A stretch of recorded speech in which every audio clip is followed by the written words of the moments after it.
lovely listener, and welcome to yet another episode of Friday Night Chill with Will. I'm Will, and I hope you are all having a good week. Mine's been pretty good. Can't complain. Kind of flew by, if I'm honest, because I had the topic for this week picked out pretty early on in the week, more so than normal. And things just got away. I was busy doing other things, and now it's pretty much the same day I usually record, so that's fun. But alas, it don't matter. We out here, it's still Friday, and the episode is up, so that's really all that matters. So I hope you've all been having a good week. I hope things have been, pretty chill for you all. The weather is kind of hectic.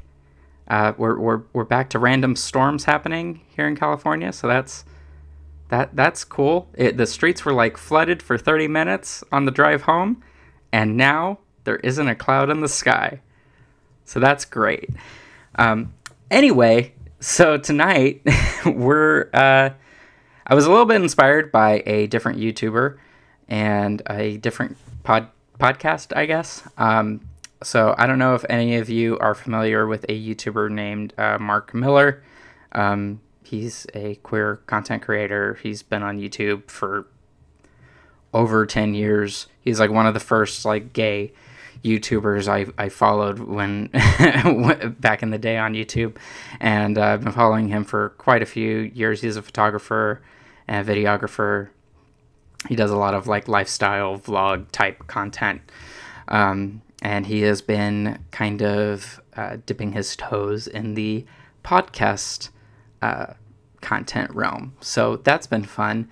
And he did a little video this past Monday on his channel where he talked to a friend. And one of the topics, they talked about a few different things, but a specific topic came up. And I thought it was pretty interesting. And it was in regards to censoring your queerness. And I thought that was very interesting because, I mean, if any of you have followed me on the internet for a while, I think you'll know that I have done that for a good bit. I think I've been guilty of. I think all queer people are guilty of doing this at some point, to different extents. I think queer people, we have to censor ourselves mostly due to safety is what it usually comes down to, because of just the situations or environments we're in. We kind of have to tone down on the gay, or else things can go kind of south for us, which is unfortunate. And I hope we can work towards getting away from that. I think we've made a lot of strides towards getting away from that, but I still think that is very much not the reality for a lot of people, and I think a lot of queer people do have to censor themselves just to be around, just to go about their daily lives. I think a lot of people try doing that like at work, or at school or something. Maybe it's like the opposite, where like people pretend to do it at home with their parents. It's very different, but I think all queer people share that experience of feeling like they have to cover or disguise a part of themselves in order to flourish or to thrive in a space. And I think we've all been guilty of it, but I've definitely done it. I definitely did it in the early years of making stuff on the internet, where, people would make kind of virgin comments or things alluding to sexuality, and I would get really up in arms about it. I wouldn't ever do a thing where I would like blatantly lie and like let's say in this instance I would like lie and say like that I think a woman is like super attractive, or like I have a crush on this woman or something like that. That never really happened. It wasn't really ever anything like that, but I did always feel like a need to, I don't know, kind of like I guess, justify being attracted to women or something, even though I wasn't, even though that was a lie. So I think part of it is because when I first started making stuff on the internet, I was closeted, um, and I was heavily involved in the church, and that was just a whole thing. And so when it came to the internet, I kind of had this certain persona for a while. It was like a American Christian persona. And that really wasn't the case. I ended up coming out, and it's kind of weird because, like, especially if you just kind of have like a normal size following, where it's like mostly just people There's a few like internet strangers in there and stuff like that, but nothing crazy. I gotta imagine it looks kind of weird because you kind of look at some people and it's just like, I don't know. I feel like if I were to look back on a lot of that stuff now, it would be so obvious that I was just like, I was just trying to cover up the fact that I was uncomfortable with coming out and being gay and all of that. And, I was just scared, really. And it seems so silly that at the time I felt the need to do that. And because, like, once I came out, it wasn't really, on the internet, it didn't matter. Like, to the people on the internet, no one cared. No one cared at all. And I've been very lucky where I haven't gotten too many homophobic, like, messages or anything like that. And I think that is partly because, like, I haven't, like, ever really made my sexuality clear, I guess. At least on YouTube. I haven't done a very good job at making that clear that I am a queer person. I don't think it would have come up, is mostly the reason. But I always kind of like dodged and danced around the topic in my Ranger related videos that I did and like all my other YouTube videos and stuff. And so I always like dodged it. And then when it came to like other outlets on the internet like Twitter and Instagram and TikTok, all those other places, I mean, I'm sure if some of you follow me on Instagram, you know that, I'm always talking on Instagram stories or whatever and talking about all kinds of gay shit on Instagram all the time. And so, I don't know, it reminded me, like, that them talking about that reminded me of just kind of like how I've gone through this experience of growth and like how much, like, I don't know, I used to just be afraid of being me, and that's so silly because, like, I always gravitate towards the person on the internet who is trying to just be the most authentic version of themselves. Like, authenticity is something I personally really like, and I think a lot of people generally like, is just when people are themselves and they aren't trying to put on a facade. Sometimes a facade is fun for, like, like a comedic bit or something like that. Like, those are perfectly fun and fine, and I think they have their place in terms of, like, entertainment and stuff like that. But when it comes to, like, just people, like, talking to people on the internet, I don't know, trying to have a sort of fake persona, I don't know, that doesn't, like, fully show who you are. I don't know, I don't particularly vibe with it, and I think it's just kind of silly and a waste of time. But, we're working on that now. This show, I think I've made it pretty obvious. I'm a gay man who has a podcast. That's what this show is, man.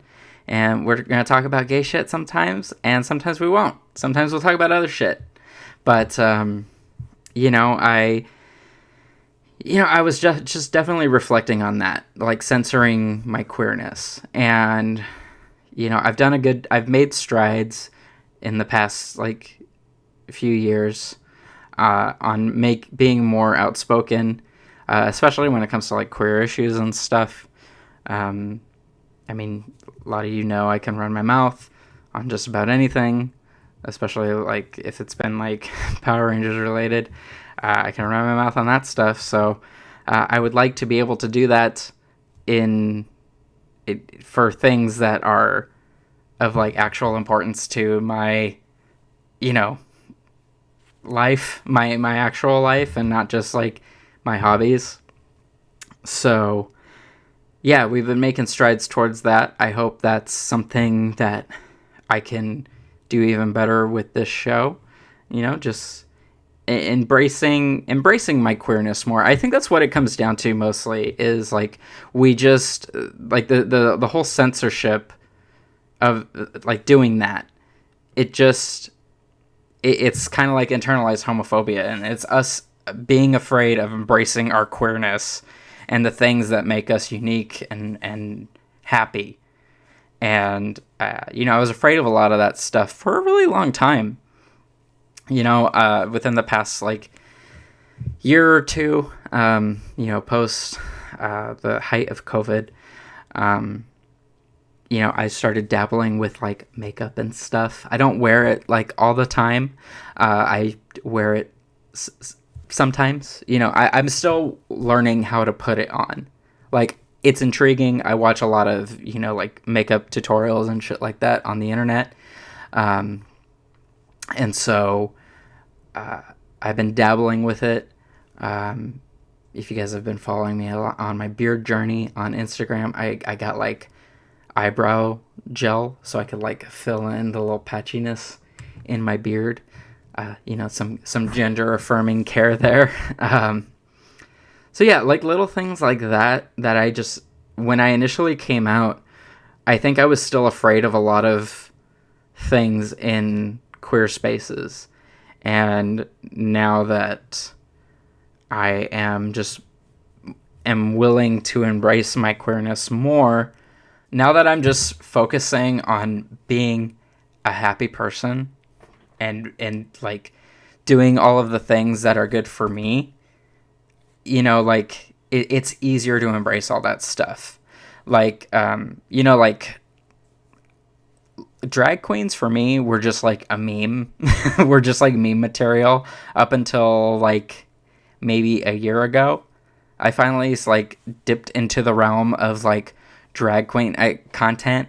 Like, actually, like, it all started with, like, drag race gifs on Twitter or whatever, because those are fun, those are funny, and I never really understood what drag queens were, what they did, why they did what they did.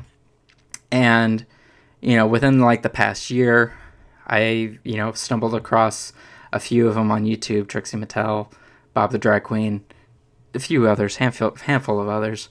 And it's just such a fun world that I just was unaware of, and I was just kind of like, because it was just internalized homophobia, I think, is all it was. It's just like that last bit of internalized homophobia that I'm just trying to expel from my system. That's just been kind of, like, trapped in there.